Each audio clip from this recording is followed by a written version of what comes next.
You know what Sony had? The Holy Trinity. Leo, Brad, and Margot. Who do you have?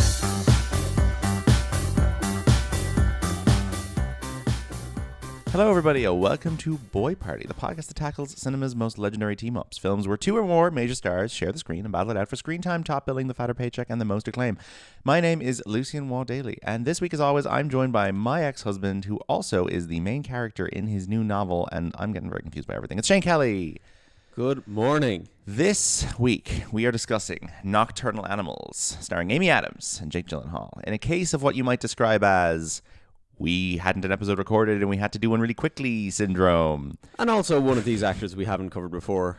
It's been on the list for a while. Yeah. And this was in March Madness last year, and I believe it got to the second or third round. But it does exist. If you're wondering why we're doing kind of a couple of back-to-back 2010s awards bait nonsense movies, that is what we default to typically when our schedules are a bit fucked up and we have to do one quickly without a lot of prep or research involved. Yeah, the base knowledge of the actors is pretty good. Exactly. It's like, let's do a film from the last 12 years with actors that are still in movies all the time, that we don't have to go back and dig into the 1950s work of James Mason or Peter O'Toole. It's more just like, sure, we've seen most of their stuff. This also makes a lot of sense because we spent the last few days acting as nocturnal animals ourselves. We've getting no sleep.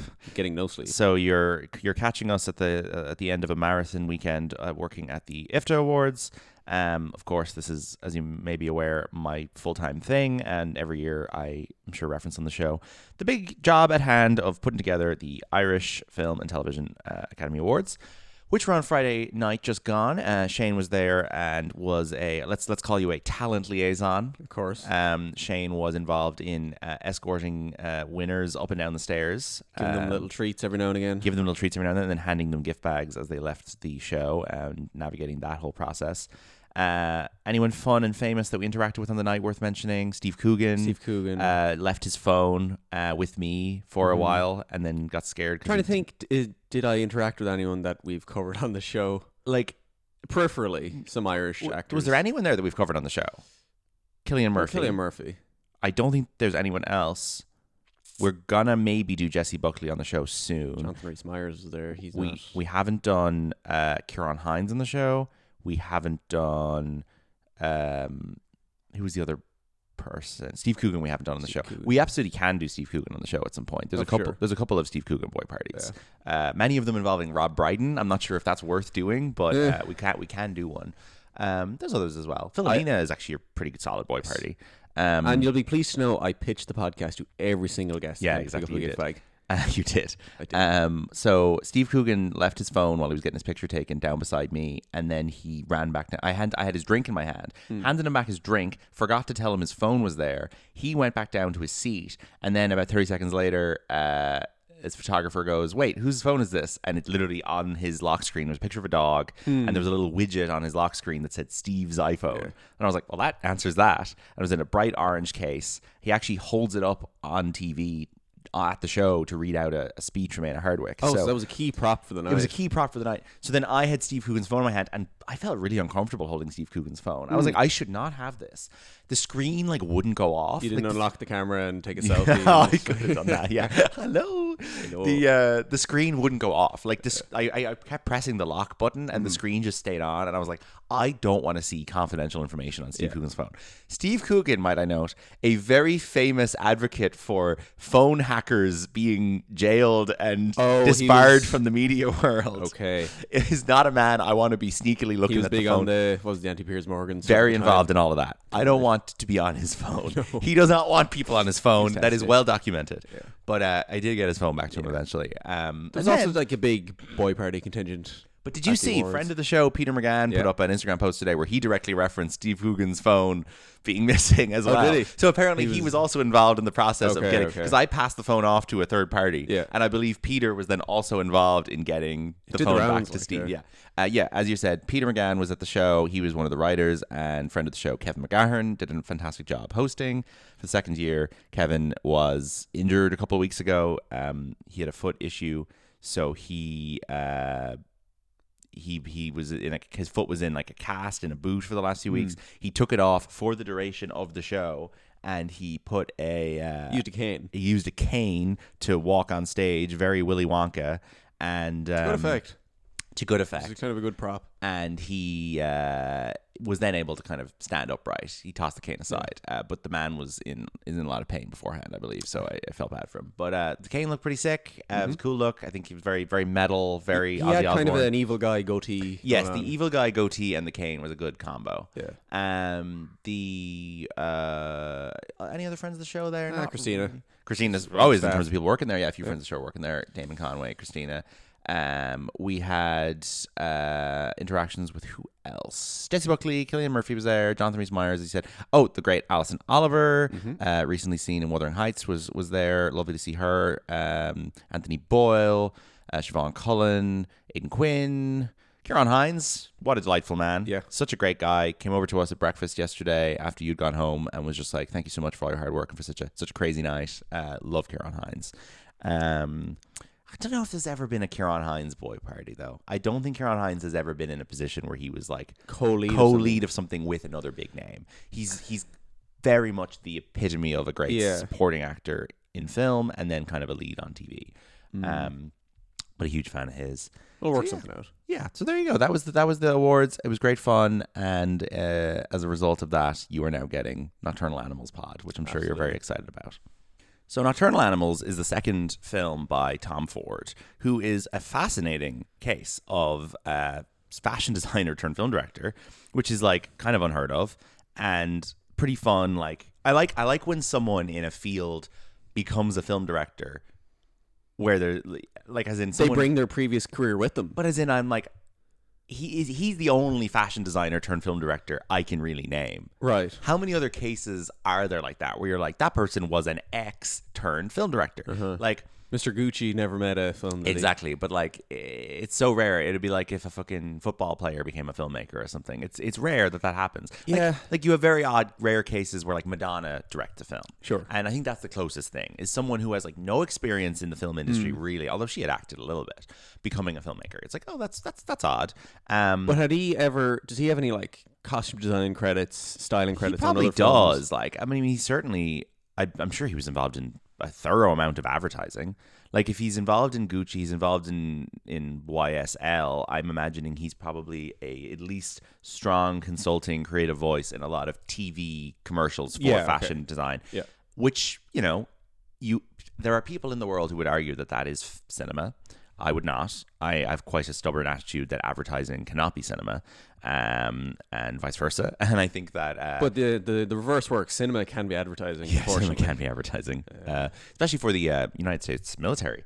But I think, there's a lot of young filmmakers I know who I have a lot of respect for, who, get their start in commercial work and in advertising. And they talk about the advertising that they work on in the same language that they would talk about film, like real films with narratives and ideas.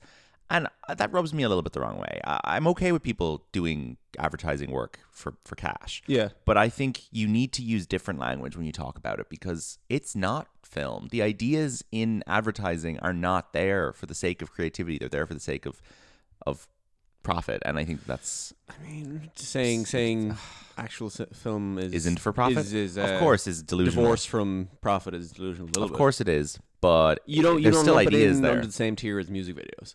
No, I think music videos are completely different because music videos are, while to some degree are trying to sell a product, music videos are still an expression of creativity from an They're artist. based on someone else's Advertising idea. is an expression of creativity from a corporation. Yeah. So I don't know. That's a bit of an issue I have. But anyway, Tom Ford jumps from fashion to film, and both of his films are, I think, quite shallow and quite kind of surface level, style before substance, up the wazoo, like truly pure cases of like, I thought this would be cool, but I didn't really have a strong idea. Like at least he did bring that with him.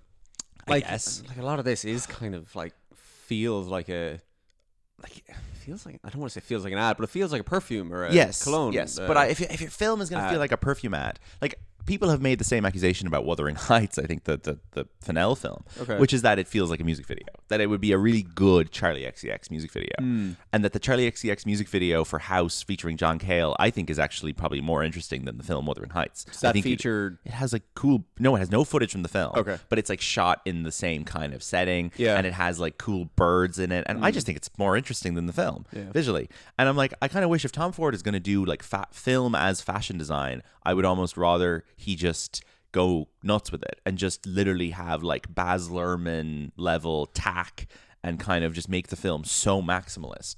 Whereas this film is way too under... I don't even know if that's how his own fashion... No, I know nothing about his fashion. That's the problem. I know he makes suits. That's kind of his... We probably should have had a fashion expert on this episode, but should have. I just think this film is like way too low key for something directed by a guy who's all about look and feel and sex appeal. This movie is not sexy. It's kind of gross and gnarly. But any impression I've gotten of people wearing Tom Ford on the red carpet, this film does kind of line up with what his design principles are, I guess. So his first film is A Single Man, which is this really unfortunate case that it comes out the same month as A Serious Man. They premiere at the same Venice Film Festival in 2009. That is just a bit stupid. So you have A Serious Man and A Single Man in the same award season, and there is an entire body of people who cannot tell you the difference to this day. And I will constantly tell people that one of my favorite movies of all time is the Coen brothers film A Serious Man, and they will repeat back to me, oh, the one with Colin Firth, which is just such a blow to the soul. Single Man has that much. That film sucks. Yeah, that film, knowledge of it. I think that film is a Film 4 classic. Right. Okay. I think Film 4 were involved in it, and I think it's Film 4 classic, and it is very much Chris White's produced that movie. Weird. That film definitely exists to normies slightly more than A Serious Man does because it stars Colin Firth. He was Oscar nominated for it. He won the Oscar the year after. Yeah. In what was kind of perceived as a makeup for A Single Man. Yeah. Obviously, Best Actor that year, I'm going to have to pull this one out of thin air, is Jeff Bridges. Yes. In Crazy Heart. And I know I've heard people say, oh, they should have swapped. Firth should have won for A Single Man, and then they should have given it to Bridges the year after for True Grit instead of Crazy Heart, which I think is fair. I don't think A Single Man is that good, though. I mean, I watched it when I was like 15. Maybe I get more of it now. It's basically like a gay middle-aged drama set in the 60s about a gay professor in LA. Julianne Moore is in it. Matthew Good, I think, is the boyfriend, love interest. Like, if you described to me now that there was going to be like a gay drama with Colin Firth, Matthew Good, and Julianne Moore, I'd be jumping out of my seat to go watch it. So maybe I should revisit it. There are people who like it, but I remember watching it as a teenager, finding it very boring. So, you know, he's not off to an amazing start there for me. And then Nocturnal Animals comes out 7 years later, and now it's been 10 years without a film. And his third film is currently in production. It's an adaptation. I told you about this the other day. You did. So it's an adaptation of the Anne Rice novel, Cry to Heaven. It finished shooting in... it started shooting in January. And it has pretty phenomenal cast. In, I assume, no particular order, this movie stars Nicholas Hoult, star of Nocturnal Animals, Aaron Taylor-Johnson, the aforementioned Ciarán Hinds, George McKay, Mark Strong, Colin Firth, Paul Bettany, Owen Cooper, which is the wee lad, adolescence, Hunter Schafer, Thandua Newton, Theodore Pellerin, Daryl McCormack, Cassian Bilton Lux Pascal, who is, I think, Pedro Pascal's sister. That sounds like that's being called out in a way that feels like that's the billing order. And Adele. Yeah. In her acting debut. Nice. And it's set in the opera world. I mean, I'm really, really, really looking forward to that. Yeah. And I really wish it wasn't a Tom Ford movie. And I'm like, even if like Darren Aronofsky was directing that, I'd be more excited. And I kind of hate Darren Aronofsky. He's like Tom Ford, but like there's a little bit more. And he's like become an evil like AI guy. But I do think there's like a little bit more going on with Darren Aronofsky than with Tom Ford. There's a possibility I'm just conflating the two because they look kind of similar. But I'm like, anyone like that making that movie, I'd be like, all right, potential. Tom Ford, I'm like, it's gonna be like a fucking what's your man, the Chilean guy who made Maria Spencer, Pablo Larraín. It's gonna be like sub Pablo Larraín, just kind of the camera drifting around opera halls, and it's just gonna be like, ugh, boring. Sure. But Adele acting is a very interesting prospect to me. It's interesting. Tom Ford has selected a setting that everyone wears black tie to attend. Yeah, exactly. That's the thing, right? That's the world he operates in. His opera houses and shit. Now he's got a load of that is an all-star lineup of handsome white English guys. It's insane. They're all pretty tall and thin. Every man who's been rumored for James Bond since 1995 is on that list. Firth, Bettany, Holt, Taylor Johnson, George Mackay, Ciarán Hinds is Irish, but Mark Strong, Owen Cooper, Darryl McCormack. It's just ridiculous. Anyway, we won't dwell on it any further, but I am looking forward to that film. Sure. So Nocturnal Animals, my main associations of when this film came out is that I watched it with my parents on Christmas, which was just an absolutely awful decision to make. Jesus Christ. But this was in a period of my life where we really followed this routine of all the Oscar bait movies would drop on Pirate Bay. Mm-hmm. A screener would leak and they would drop on Pirate Bay sometime between December 10th and January 30th. Yeah. And we would just have a new movie to watch every 2 or 3 days. Mm-hmm. And I would wake up in the morning, I would go on Pirate Bay, I would go into Movies tab and sort by most recent, and you would just see nocturnal.animals.2016. Screener rip .mkv, and me and my dad would go, we got a movie for tonight, Nocturnal Animals. And we just did this every couple of days, and this was my life for 5 years. Was that I didn't actually go see any of these movies in the cinema because I was a teenager and I was saving my movie bucks for Marvel shit and stuff you could see on your own. Adam Sandler and any 15 rated small creators you wanted to pay money to. Exactly. Any 15 rated drama for adults that was getting awards buzz, I would watch with my parents on a screener link, and we on a rip, and we would just watch it, and a lot of this would happen in a kind of a concentrated period over Christmas. So I watched The Revenant on Christmas Eve the year before this. We watched Joy with Jennifer Lawrence on Christmas Day, and I think this was Christmas Day 2016 we watched this. And I watched Sicario on Stevens' Day. This was what life was like in my house as consumers of media. Mm-hmm. And this was a horrible watch. And I remember my parents and I being like, fuck, why do we put this on? This film is really unpleasant. It's got a lot of kind of inferred sexual violence. It's got a lot of horrible violence between men. It's got really just kind of a very downbeat, grumpy vibe in general. It starts with crazy nude art, sort of very overweight kind of bodies. Yeah, you're immediately a fashion designer who hates overweight people made this film. Yeah, because he's trying to find the magnificent grotesque out of this art piece. I think so, because I think the slim suit is kind of his. Yeah, so he clearly has issues there. Yeah. But anyway, I remember it not being a nice experience. I'd say we probably fast forward through a few scenes, but it was this weird position where Amy Adams was running for 2 Best Actress awards concurrently for Arrival and for this, and it was an absolute disaster ultimately that led to her getting 0 nominations. It was a complete fuck up. They should not have put these movies out the same season. They should have run her, I don't know, supporting in Nocturnal Animals. You could probably make a case for it. I think so, yeah. And certainly she's in this movie a lot less than Zoe Saldana is in Emilia Perez or whatever. Yeah, there's kind of 2 alternate timelines going on in this film. Yeah. But Gyllenhaal's in both. He's in both, so he's in it more. Yeah. Because he plays 2 roles. Yeah. But her character is sort of the grounding point of the film's reality. It absolutely is. She's the only reliable narrator in the film. Yeah. But also, she has less screen time because most of her scenes are in her head reading a book. Yeah, cutting back to her going, interesting. And then turning to the next page. Now, I'm already forgetting. What was the other film I mentioned last night that has this? Oh, Adaptation. It's Adaptation. Yeah. And I struggle with Adaptation as well, where I really enjoy all of the stuff in the real world with Nicolas Cage playing the Kaufman brothers, and he's writing his film about the I don't know, it's about plants and forestry or something. I haven't seen this in years. And then you kind of see his film playing out, and it's Meryl Streep and Chris Cooper existing in the world of that film. Now, I haven't seen it in years. Chris Cooper won an Oscar for that, so he must be doing a lot in that fictional world. Yeah. But it is similar to this, where I do believe it kind of cuts back to people being like, that's interesting, when they're reading the script.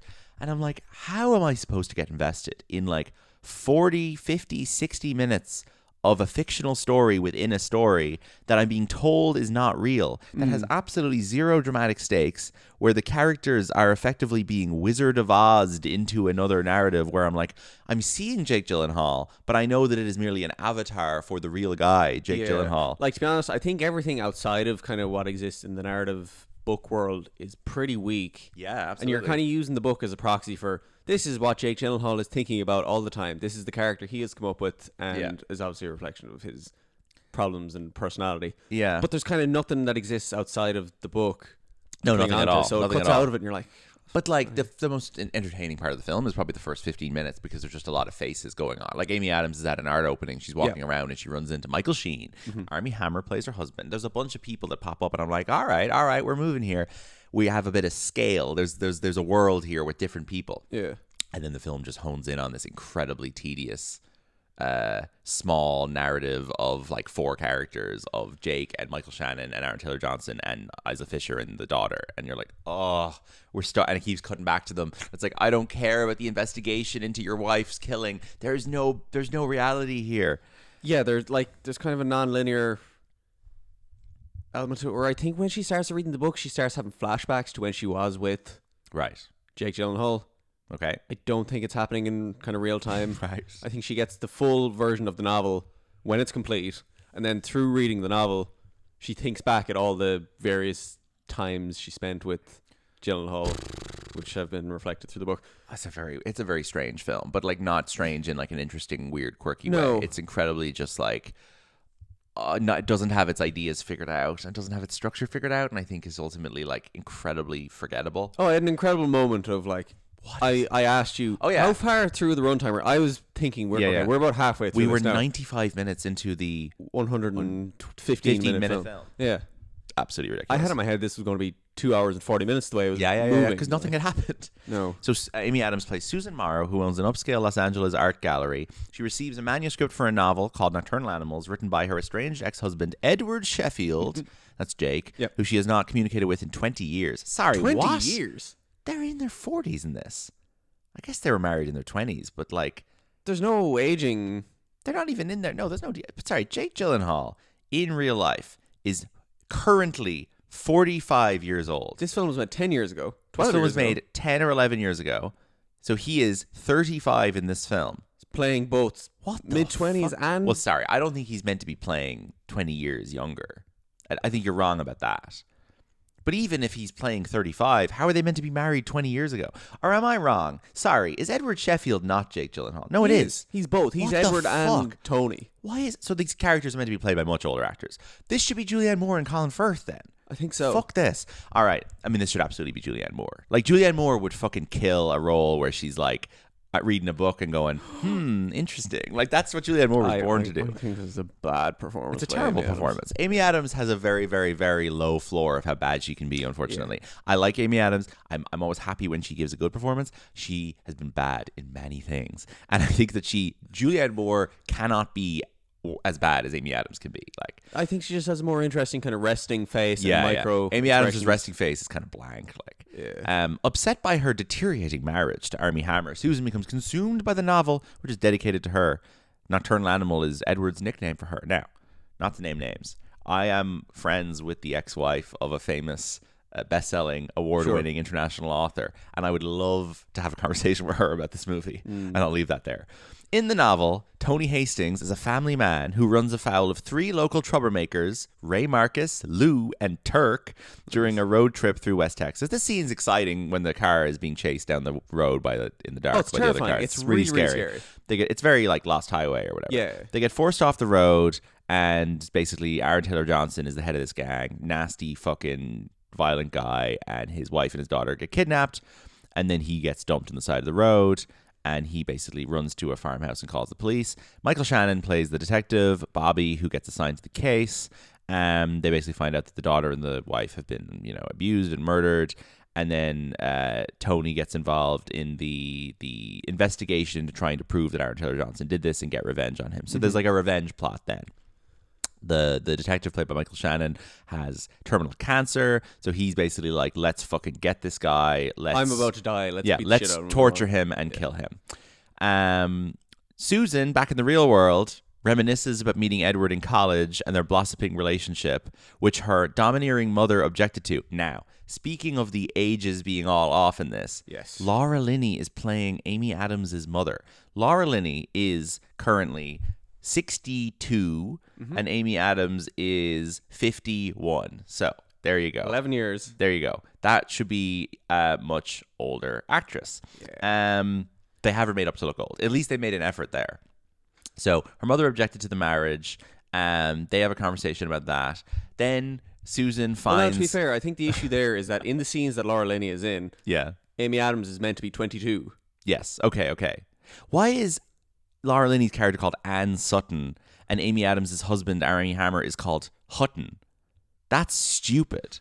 Why would a Hutton marry a Sutton? Call the writer of the book up Oh there. my God! Yeah, it's based on a book. We should called give them Tony some. and Susan. Tony, yeah, which like thank God the movie's not called Tony and Susan. No, You I should did read the plot of Tony and Susan Oh, yeah? on Wikipedia, and it is word for word what happens in the film. Great. So we okay. don't need to discuss that Yeah, anymore. it turns out at the end that there was a pregnancy that she aborted with Edward's child after she had already gotten involved with Armie Hammer. Sure. And they were going to get divorced. And then she finishes reading the novel. She arranges to meet Edward, and she's left waiting alone for hours, and he never shows up, and the movie ends.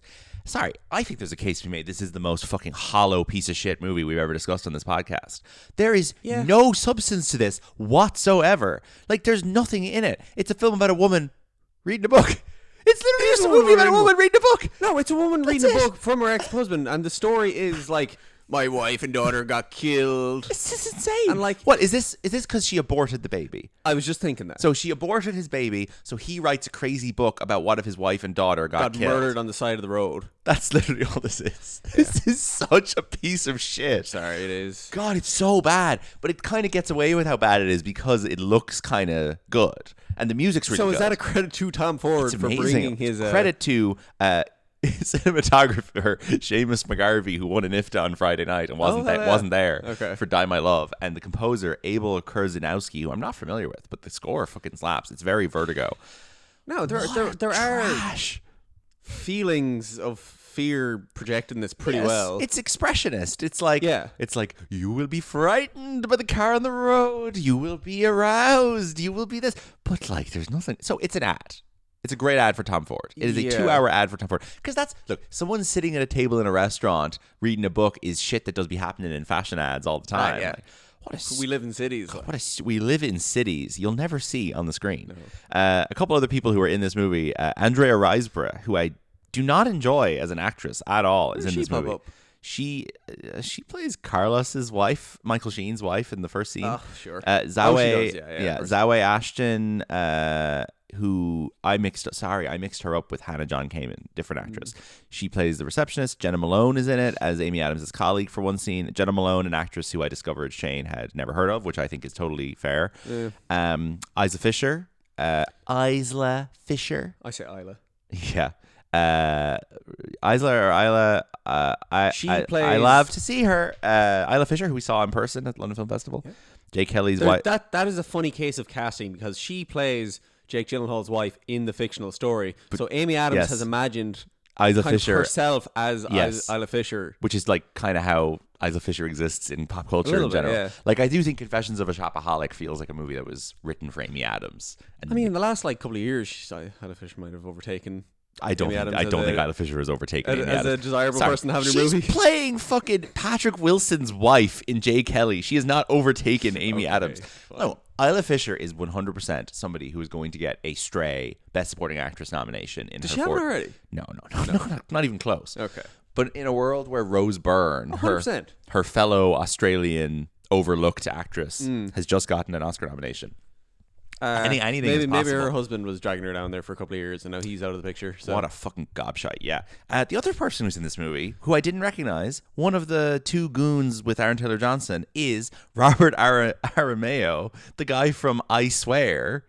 Oh no! Who is like a real up and coming British young actor with BAFTA nominee for Best Actor. What? Who is he's currently up against tonight against Chalamet and Leo. And is in the Lord of the Rings TV show as Elrond. He plays one of the goons.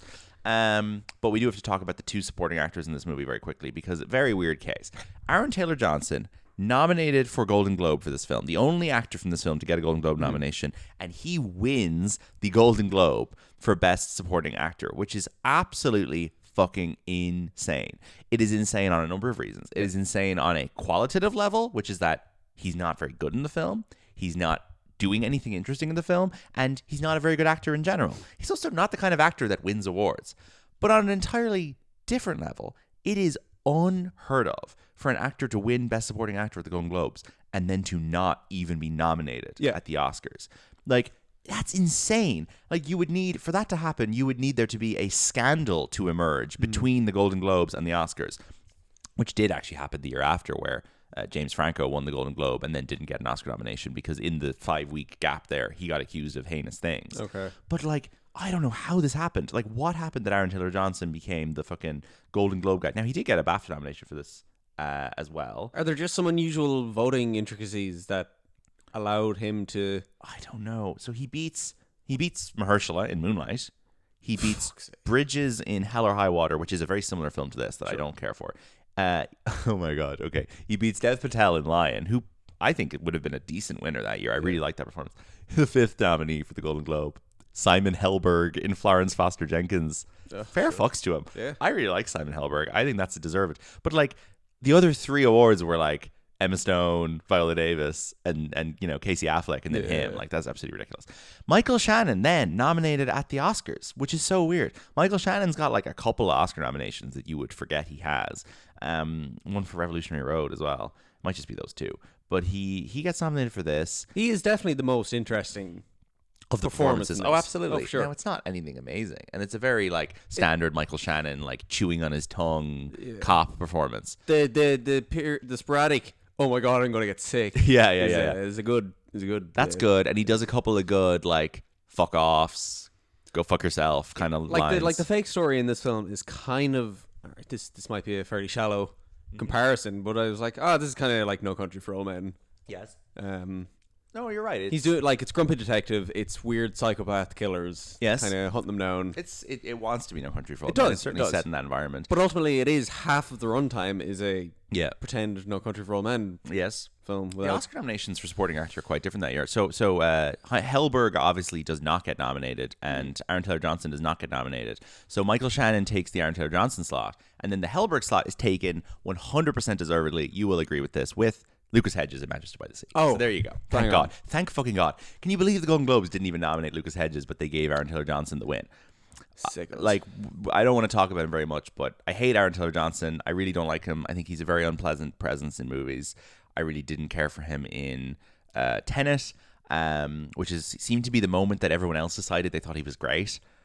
Who is he in Tenet? You know Aaron Taylor. Oh, we've had this conversation. He's the guy with the beard at the end. He's like the fucking main guy at the last third act of Tenet. Oh, sure. He's the guy with the beard who leads the entire military operation at the end. Oh, sorry. He's in the final scene with the 2 others. That's not a real character. People love his performance in Tenet. There's a lot of guys on Twitter who post a picture of him in Tenet once a week and go like, "That's my friend." Like, okay. that is a cult favorite, and that's the moment the James Bond shit started. Fine. When he showed up in Tenet, people were like, "Ooh, Aaron Taylor Johnson." Despite kind of Robert sexy, Pattinson doing a very isn't it? I know, yeah, but explicit Bond. Robert type Pattinson thing. just, I think, said "fuck off" to Bond years ago. Sure. So I think it's like Aaron Taylor Johnson, and he's now been the #1 favorite for Bond for like 6 years running. That's gotta rule him out, though. You can't be. It has to stop. It has to stop. I think he has now. Now we are all kind of settled on Callum Turner as the 2026 front runner for Bond. That will change in a year's time. So it's really just a case of when will they make the movie? There's just like, because every year there's a new guy. I think it's more likely than not we haven't heard of who's going to be. 100% agree with you. Of the people we have heard of right now, Callum Turner seems to be the one who's like taking the meetings. Unless they do some bullshit and let it be Owen Cooper and we're like 19-year-old James Bond. No, I don't think they want to do a 19-year-old James Bond. I would say Callum Turner probably is in the right level of fame to be James Bond. Is he a good actor? No. Okay. No, I don't care for him at all. Yeah. I am in a tough position where the women that I work with, he is the #1 sexy man in the office, and everyone loves him, wants to talk about him all the time. I mean, in contrast, we have that relationship with Dua Lipa. We do have that relationship with Dua Lipa, enough. so fair enough. And I think he makes a very handsome partner for Dua Lipa. I think that like he is very, very handsome man. But I think he is not a good actor. I thought he was very dull and flat in Eternity and dragged that movie down like 3 points compared to the other 2. So Doesn't matter. Anyway, Aaron Taylor Johnson Taylor sucks. Bond. Don't like him. Don't like him. Find his relationship with Sam Taylor Wood to be weird and creepy because he met her when he was a child, and I think the whole thing is weird. So anyway, Amy Adams and Jake Gyllenhaal are nominally the stars of this film. The poster is a good boy party poster. It's a fun one. It is giant Amy Adams' face, 50% opacity. Jake Gyllenhaal from the legs up, 50% opacity. It's literally just the two stars like imposed on top of each other. So you could kind of. Okay, it's a good design of poster. I'm looking at the one with the weird pages. No. Look at the one with the superimposition. I will. It's a good because I think this is a really good compromise. If you were in a contractual negotiation on who was first billed on the movie, I would say that this would be a really good suggestion.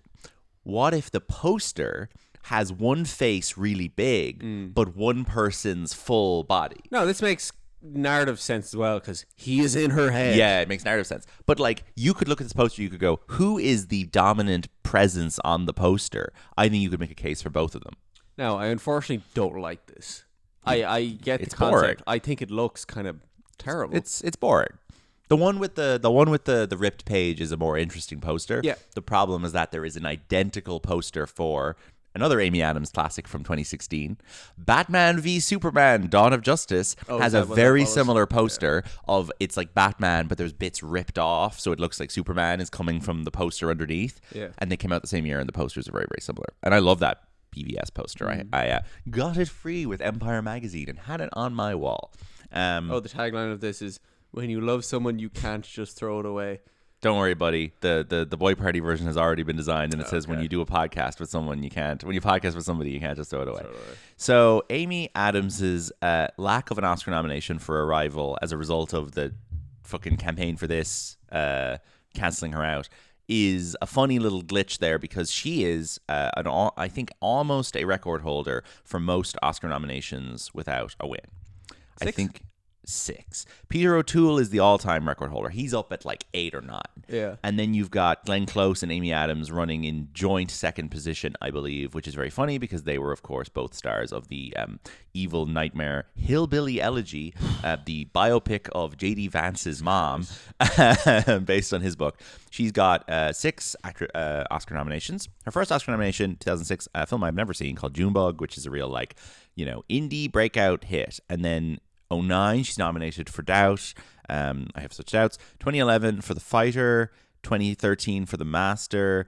2014 is actually her first lead nomination, her only lead nomination for American Hustle, in which I would probably argue she is a supporting role. That's a kind of an ensemble type of That's thing. an ensemble. So they put her in lead and they put Jennifer in supporting. And then in 2019, definitely her stupidest nomination is for Vice, which is a really, really bad performance. Those are all bad nominations bar The Master. Like, I don't know why none of her good stuff has ever gotten nominated. I've never gotten a sense that there's a lot of drive to get her Oscar. The year that there was the most drive to get her Oscar was the year of this and Arrival. There was huge push. I felt like it was an absolute no-brainer in like October that she was going to win for Arrival. Yeah. That is an amazing performance. Very I good, love her in Arrival. I think that's her best performance. And I think what pipped her again that year? Emma Stone in La La Land. No complaints. Okay. That's fantastic. Yeah. But I think that the two of them would have been running neck and neck in a just world. And the fact that she ends up fucking not even getting nominated because they obviously she split her own vote. Like, she genuinely must have split her own vote, which is so stupid. Bizarre, which it implies never that half normally people happens. get votes Yes, for this. Exactly. It never normally happens. I think that Kate Winslet in 2008 ran 2 campaigns for The Reader and Revolutionary Road, and she was successful in getting one in over the other. So I don't know what was going on here. Arrival is great. Arrival is like, I think, something I probably underrate because the normies like it so much, but I think it's Villeneuve's best film. I think Arrival is fantastic. If you any evening now suggested to me that we throw on Arrival, I would have 0 complaints. It's got great fucking... It's got In the Nature of Daylight. It's got Michael Stuhlbarg running around being like, drop that phone right now. It's got fucking the only good Jeremy Renner performance. Yeah. Whitaker's really good in it. Great score. Looks gorgeous. Really fun, cool movie about fucking being nice to immigrants. Like, I think that movie rules. I love that. I think it's a great film. It's good stuff. Also, like, as you said, it does the Hamnet thing well enough that the film Hamnet need not exist. Yeah. And I'm sorry, Jessie Buckley, you are no Amy Adams in Arrival. She should have won an Oscar for that in A Just World, or at least, you know, been narrowly up there. But those are all bad nominations, as I said, apart from The Master. But otherwise, what's going on in Amy Adams's sort of first few years? She is in Catch Me If You Can and The West Wing very briefly, and it's fun now if you go back and watch those early 2000s. You're like, oh, there's young Amy Adams. I definitely did not know who she was until Enchanted came out. But at that point, she had been in. She had her Oscar nomination for Junebug, and she was in Talladega Nights. She's in The X. She's in The Wedding Date. Enchanted is such a great vehicle for her comic energy. And I literally remember a guy in my class in primary school. We were like having a conversation in primary school about like, who is your favorite actor? And look, folks, I'll be honest, in 2007, I was probably saying Johnny Depp. But I remember a guy in my class being like, my favorite actor, what's the name of the lady in Enchanted? Yeah. And I was like, Amy Adams. She was like, that's my favorite actor. And I was like, that's actually a pretty valid answer. Like, if you've seen Enchanted and you're 10, I think Amy Adams should be your favorite actor. Probably stands out as a good lead. That's a fantastic performance. Yeah. And she's doing a performance in there that is pulling from like Julie Andrews and Angela Lansbury, as well as like very modern, like Julia Roberts kind of like ditzy rom-com thing. And she's so good in it. And like, okay, Anne Hathaway could probably have done Enchanted, but she'd already been Ella Enchanted. So I think that's a fantastic performance. And it's kind of shocking how bad Disenchanted is, with respect to star of that film, Griffin Newman, and the large Irish crew that worked on it. That sequel is dreadful and is part of the Amy Adams downswing that we are now currently kind of in the middle of, that every gay man who cares about movies and awards is sort of deeply depressed by, and a couple of straight men like me as well. But yeah, Enchanted is a fucking 5-star movie. I really think people forget how good it is. It's got Timothy Spall as like a fucking gerbil who turns into a man, and it's got Marsden. No, and he does in Harry Potter as well. Yeah, he literally does the same thing. You're right. He does like the same thing. But he's so good in it. And like James Marsden's really good in it. Susan Sarandon's in it. Oh, Enchanted's great.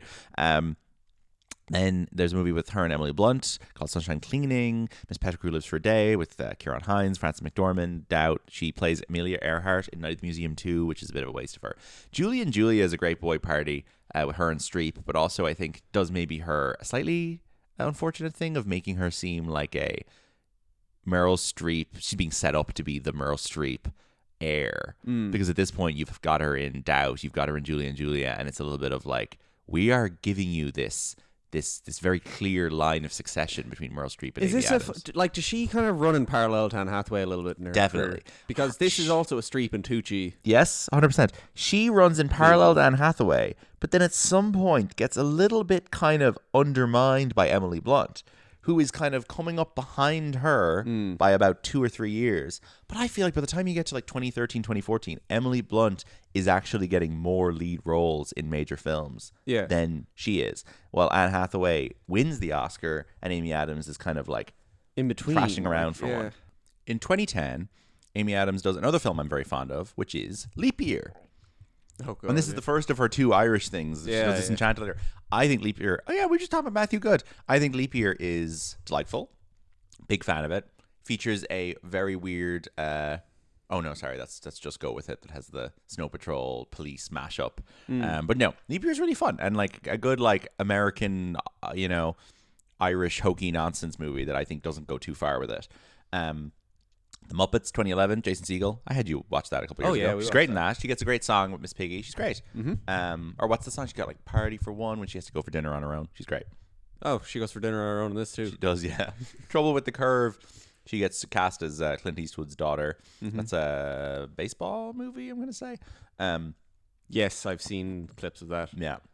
Tony Timberlake's in it as well. Yeah. Very bad decision for her career to take the role of Lois Lane in the Zack Snyder Superman films. Really did her no favors to be doing that in her late 30s, early 40s. Like, that is not a role that is ever going to have a That's huge kind of amount someone of who needs a career boost. Exactly. Like, if you're an upcoming someone like Rachel that wants... Brosnahan doing that now is totally fair, because it's like, all right, you've kind of you're established, but you want like Rachel Brosnahan has missed her window now on ever being kind of an A-list lead. Yeah. So she needs to be an A-list supporting actor. Yeah. Whereas Amy Adams was a fucking 4-time Oscar nominee. Why did she take that part? Yeah. Now, they obviously offered her a shit ton of money because they were casting a complete unknown actor as Superman. But I would actually say Henry Cavill is less unknown in 2013 than David Cornsweet was a year ago.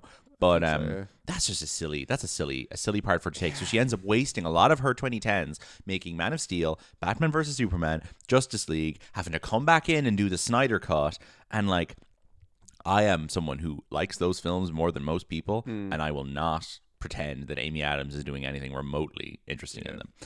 Big Eyes, the Tim Burton movie, where she plays the painter who does all the paintings with the big eyes, is a very uninteresting performance and is a real just, give me Oscar, please. Then you got Sharp Objects on HBO, which is kind of interesting. Who plays her daughter in that? I feel like it's somebody who's gotten really big since, because Patricia Clarkson is the mother. I started watching that show, and then it just got kind of nasty. Eliza Scanlon from Little Women. That's her breakout role, is playing the daughter in that. And the boyfriend is Chris Messina, and you know who else is in that show? Henry Journey. Chris Messina is in Julie and Julia as well. He is, and he's about to be in Pressure. Yeah. But yeah, Sharp Objects, my parents really liked that. I started watching it. It was decent. It's Jean-Marc Vallée adapting Gillian Flynn, who wrote Gone Girl. Sure. So it's a good mix of Big Little Lies and Gone Girl energy. And honestly, that was probably the last thing Amy Adams did that people actually were kind of universally positive on.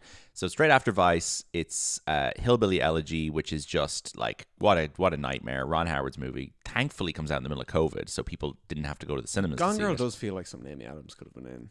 She definitely could have been a few years earlier and would have been very good in it, I imagine.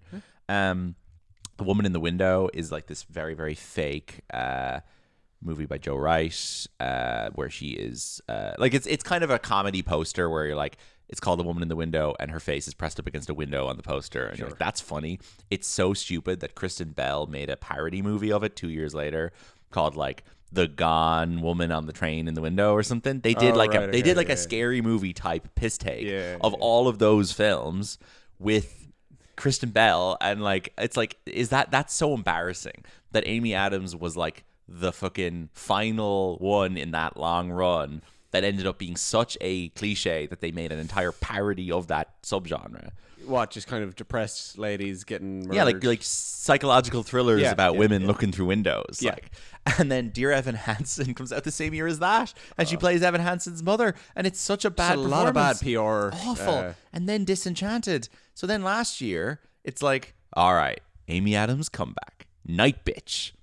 From Mariel Heller, who we talked about like a couple of weeks ago, didn't we? I'm trying to remember why we talked about Mariel Heller. Is it because she made The Diary of a Teenage Girl? Sorry, I was talking about her on my other podcast.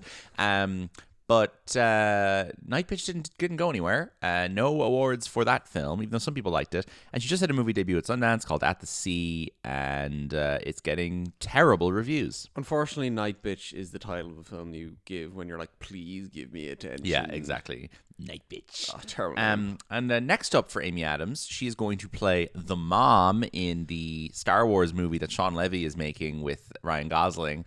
And then she's going to be in Taika Waititi's Clara and the Sun with Zendaya. And then she's in Jenna Ortega, not Zendaya. And then she's in something called Lazy Susans. A group of moms form a rock band. Oh, dear. No. So Amy Adams... Is she resigning to moms in sporting roles? I think she might be resigning. Friend of the show, Fanula, actually did an episode of Flop Culture recently about Amy Adams' flop era. Okay, where that's the definitive nail in the coffin. They covered everything post Hillbilly Elegy, I believe, on that episode. And I think that's justified. I think that it is a little bit of a bummer. I think that even the likes of Kirsten Dunst is now a step above her in terms of probably the work she's being offered, and also the likelihood of getting an Oscar in the next 5 years.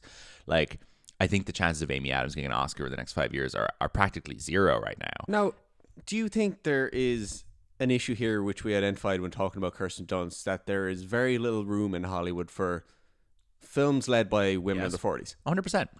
And it's depressing that the two versions of films led by women in their 40s are woman staring through a window looking scared, or Night Bitch. Yeah. But there's a very clear elephant in the conversation, which is that If I Had Legs, I'd Kick You is a good version of Night Bitch. Those are very similar films. Yeah. Rose Byrne is a very similar person to Amy Adams. She's a similar age. Like, so the idea that Amy Adams like tried really, really hard, too hard, with a movie where she's turns into a fucking dog, and then a year later Rose Byrne tries a little bit less hard, but works with a more interesting filmmaker, and ends up getting an Oscar nomination. I don't know. It just feels like Amy Adams is just slightly misjudging at every turn, in the way that Naomi Watts maybe does, where Naomi Watts constantly works with these great directors one film after their big hit, and it's like Naomi Watts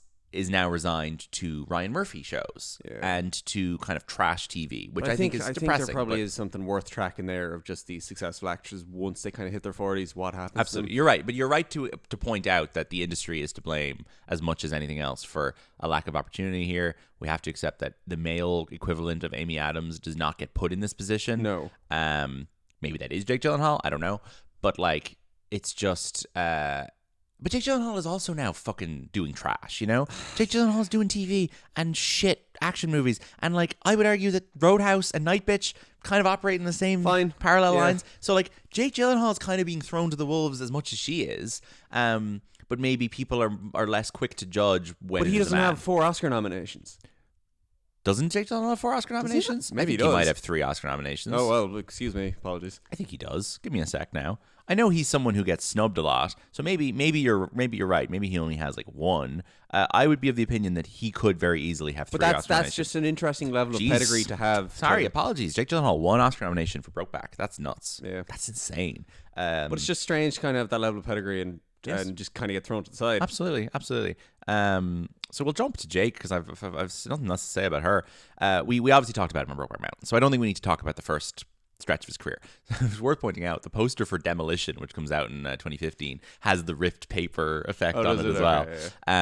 Since I suppose the COVID stretch, Jake Gyllenhaal, since his famous performance as Mr. Music, should I say, Jake Gyllenhaal has starred in Michael Bay's Ambulance, which I don't like as much as everybody else, but at least is a good time. He's in a Guy Ritchie movie with Aaron Taylor Johnson, I don't know, called Guy Ritchie's The Covenant. Full title. Yeah. Okay. He's in Roadhouse, which is like reflects really, really poorly on him. Yeah. That is a fucking Conor McGregor rehabilitation propaganda piece. I think that is really, really poor form that he's in that movie with Conor McGregor. Like, fuck that. Now they are making Roadhouse 2. He, I believe, is going to be in Roadhouse 2. Doug Liman, the director of Roadhouse, is now throwing a tantrum and is going and making his own Roadhouse sequel somewhere else without Jake Gyllenhaal. And there's going to be 2 competing Roadhouse sequels. I might be wrong about that, but I think that's what I heard. Is McGregor showing up in either of them? I'd hope not. I hope not. And weirdly, the next film Jake Gyllenhaal has coming out is out in 2 weeks, and it is his sister's new movie, The Bride. Okay. Which he has a supporting role in. Yes. And I think that it can't do him any harm to be like the funny guy. And I'd say he's going to be like funny man in a suit who accidentally gets married to the Bride of Frankenstein or something. Yeah, sure. He's going to get fucking cooked by Frankenstein. Like, I think that's a pretty funny part for him to do. Yeah. I just want him to do funny stuff. He's so funny in Mr. Music. Anytime he does like proper silly comedy, he's hilarious. So I want him to do more of that. I know he's beloved by angry young men for top 5 acting performances. Yeah, exactly. Of all time. Him and Zodiac, Nightcrawler, and Donnie Darko is obviously the. Is there one I'm forgetting there? I don't know. There's like a little group of his work there that makes him very appealing to, guys who love the movie Joker 2019. Yeah. But I think that he's much more interesting when he's being silly. Obviously, he's got a bit of cultural stigma around him from sort of the Taylor Swift end of things. I don't think that sticks, but I would wonder, does that drive him into the Roadhouse, presumed innocent territory more? Because, like, women don't like Jake Gyllenhaal that much and have been turned off of him through osmosis from Taylor Swift. And that's that. Like, I'm not gonna criticize anyone for that either way. I just think that maybe he is now a male star more than a universal star. Yeah, but I think that kind of is where he lands, regardless of the Taylor Swift stuff. Just given his kind of general delivery and kind of aggressive Yes, and masculinity, now I he's getting suppose. more buff by the year, and he's just like, oh god, sorry. The second line of cast on The Bride is really exciting to me. You have your 5 lead like main Oscar-nominated stars, and then it's like Peter Sarsgaard, Jeannie Berlin, John Magaro, Louis Cancelme, and Matthew Marr. That's what a gang, fantastic. man. I'm so excited for this film. It's out in like 2.5 weeks. Here comes the motherfucking bride indeed. I can't wait for The Bride. I think that sounds great. Jessie Buckley, again, another example of someone who has just pipped the Amy Adams. Exactly. It's so roles. funny. It's so funny that she's winning an Oscar before Amy Adams. Yeah. Just by not making slop. Like, that's the thing. Jessie Buckley has only been in like 12 movies and like 10 of them are good. That's all you need to do to not to win your Oscar. Amy Adams just made too much shite, and a lot of that shite was directed by Zack Snyder. And there's no pressure on Jessie Buckley now to get involved in Marvel, I'd imagine, or to get involved in... Not at all. Jessie Buckley is now in that beautiful position that Joaquin Phoenix was in, where her blockbuster gets to have prestige sheen to it, directed by a respected filmmaker, and being kind of cool IP, not trash IP. Yeah. Jake Gyllenhaal's next film is a Guy Ritchie thing with Henry Cavill, Rosamund Pike, and Emmett J. Scanlon and Fisher Stevens, called In the Grey. What a forgettable name. And then, in fairness, after that, he is going to be in the new M. Night Shyamalan film, which I am excited There for. we go. That's a bit back in the right track. Exactly. And that worked wonders, obviously, for Josh Hartnett. Yep. And I think that movie's now, it got pushed back. It was meant to be out in August. It's now coming out February 27. And it's based on a Nicholas Sparks book that was written, but like the book was written concurrently with the screenplay. Okay. So Nicholas Sparks co-wrote this with M. Night, and it's about an architect who is weirdly called Tate Donovan, which is the name of a well-known actor. Architect Tate Donovan arrives in Cape Cod to design a client's summer home. I believe the client is Phoebe. Phoebe from fucking... I call her Phoebe Bridgerton. Phoebe from Fair Play. Oh, yes. Arrives in Cape Cod to design a client's summer home. Struggling with the loss of his family, he moves into a historic home where he meets a mysterious young woman, that's her, who challenges Tate's perception of the world. Jake Gyllenhaal with dead family. Yeah, exactly. I like the sound of that, though. Fine. Yeah, I do as well. Isn't it fun that his daughter in Presumed Innocent was Chase Infinity, and we had no idea. Yes. We had no idea where she was gonna go a year later. Fucking that movie is nuts. Renata Reinsve and Chase Infinity and Ruth Negga. That's 3 powerhouses there. Poor Jake. Poor Jake being surrounded by all of those. Yeah. Anyway, the M. Night movie, it's not going to win him an Oscar, but it is. It'll certainly be a Golden Boy nominee potential there. Oh yeah. In Like, any a good sort of time that we'll M. Night see him Shyamalan film. So, box office for Nocturnal Animals, please. Absolutely. You'll be unsurprised to hear, folks, that not a single well-known person has named this movie in their Letterboxd top 4. We are on a little bit of a run with that right now. It happens. Beautiful Boy. We had at least that young fella from. Like this is on Amy Adams' like popularity rankings of her films. Very on high. Letterboxd. It's like number 5 or 6, Yeah, I think a lot of people watch it. which I don't really understand. I actually think that like Jake Gyllenhaal movies over-index on Letterboxd.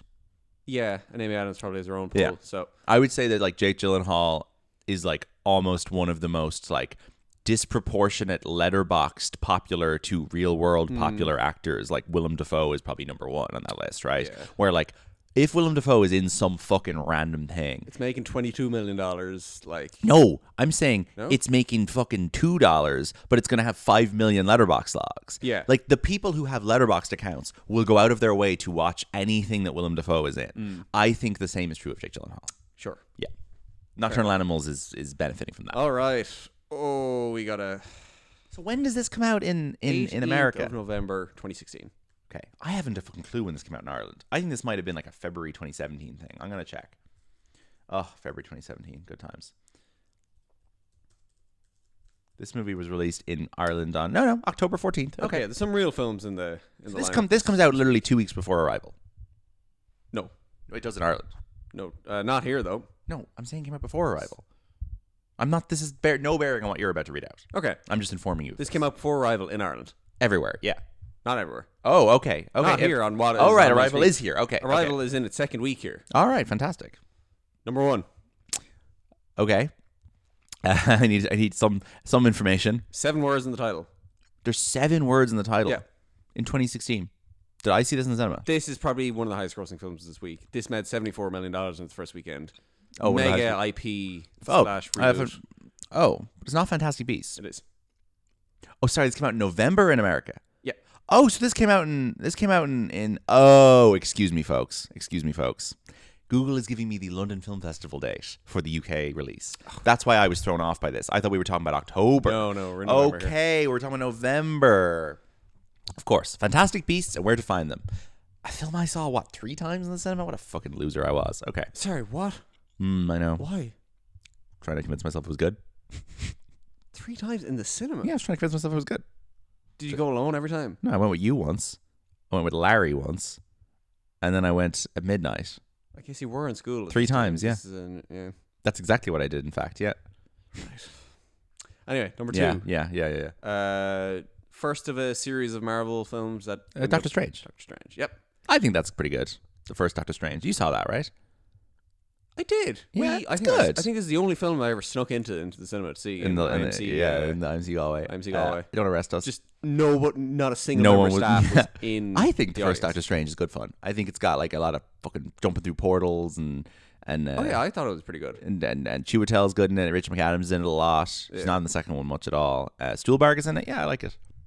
Stuhlbarg is in it. That's why I like it. He's always in it. He's just in everything. If I'm saying something terrible is quote actually pretty good, the next words to come out of my mouth will probably be Stuhlbarg is in it. Yeah. Next up, we have your heavily involves your number one song artist of the decade or the.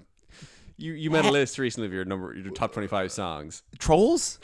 Oh, Can't stop the feeling. Can't stop the feeling. That was not my number one song for the record. It was What Goes Around Comes Around, but same artist. Same artist. Yeah. No, it was Can't Stop the But Feeling. it's weird, isn't it? Weird. 'Cause Can't Stop the Feeling came out in like April 2016. Yeah. It was on the radio while we were doing the Leaving Cert. Yeah. He performs it at the Eurovision in May. Yeah. The movie doesn't come out until October. And is it the following Super Bowl he does then? No, it's another one after that. He does 18. But isn't that really weird that the song came out like 6 months before the movie, if not more? Yeah. They had like a long lead in. Like the song must have come out concurrently with like the first teaser trailer, and then they waited ages to put the movie out. Normally the song would come out like at the same time as the movie. Maybe it was good. It must have worked. Yeah, maybe there is. People knew the movie was coming a mile away. Yeah. Didn't they do that with Barbie? No, I don't think so. None of the songs were out well in No, I don't advance? think so, because everybody was using the song Barbie Girl to promote the movie Like when Pennies would put up shit about Barbie on Instagram, they would use the song Barbie Girl. The Dua Lipa song didn't come out. Dua Lipa song came out about a week before the movie. I had a conversation with the woman from Warner Brothers who told me that they were desperately trying to stop the song Barbie Girl being used because they knew it wasn't in the film, and they knew that in fact it wasn't going to profit them or benefit them in any way. Sure. So they were like, we need to get songs out that actually make that actually advertise this movie. Anyway, keep going. Next up, film we talked about quite a lot in this episode already.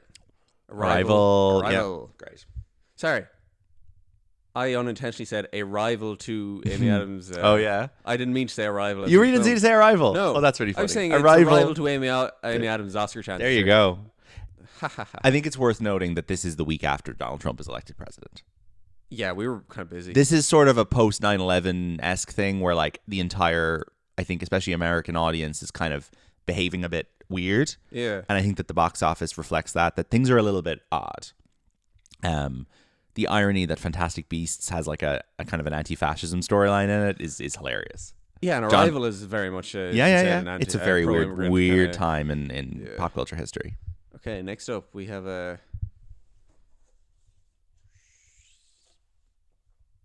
This is a Christmas film, it seems. Okay. This is David E. Talbot. You're familiar with this director? I'm going to be honest. Is this movie full of black actors? Yes, it's entirely Yeah, black I have no cast. idea what this is. Tell me what it is. Yes.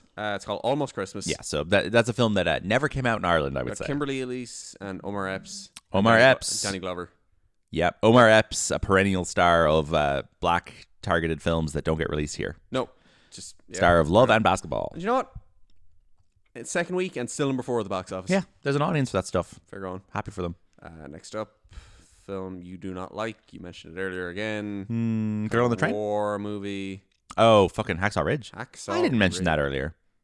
What did you... Oh, what was the Jeff Bridges thing you... Oh, Hell or High Water. Oh, I get the two of them. They're fucking both awful, yeah. Yes, oh, that's a terrible... Andrew Garfield doesn't want to shoot guns. Because he's too religious. Yeah. And he's a pussy for not wanting to shoot guns because guns are class.